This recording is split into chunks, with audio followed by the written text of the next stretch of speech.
শাশুড়ি কথা যে না কি আমাকে ষষ্ঠী করতে হবে, আর এটা হচ্ছে নতুন ষষ্ঠী, আর কি কারণে কেন করতে হবে চলো তোমাদেরকে বলছি। সকালে প্রথমে আমি চান সেরে কিন্তু আগে চলে এসেছিলাম ফুলগুলোকে তুলতে, আর সেরকম কিন্তু দুই একটা ফুল ফুটেছিল, ভালোভাবে ফুল ফুটেনি, অনেক কিন্তু ফুল ফোটে, যাই হোক এক ঝুড়ি করেই হয়।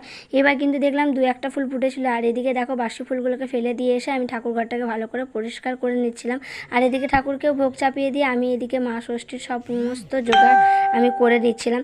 আর প্রথম থেকে কিন্তু সত্যি কথা বলতে গেলে আমি মানে পুজোটা একদমই নতুন, আর আমার কিন্তু সেরকম অভিজ্ঞতাও নেই, আর কোনো দিন দেখিও নি।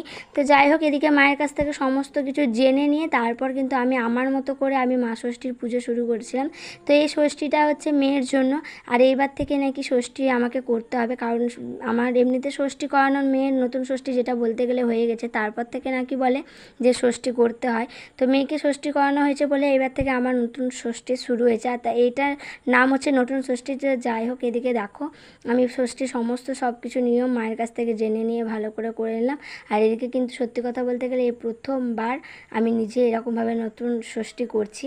তো যাই হোক আমার যতটা মানে যেমনটা আমি পেরেছি ততটাই আমি সেরকমভাবে নিজের মতো করে করেছি, আর কিছুটা মাও আমাকে বলে দিয়েছে। যাই হোক মা ষষ্ঠীর কাছে মানে আগেই ক্ষমা চেয়ে নিয়েছি যদি কোথাও ভুল ত্রুটি হয়। তো যাই হোক এদিকে দেখো আমার তো পুজো করা কমপ্লিট হয়ে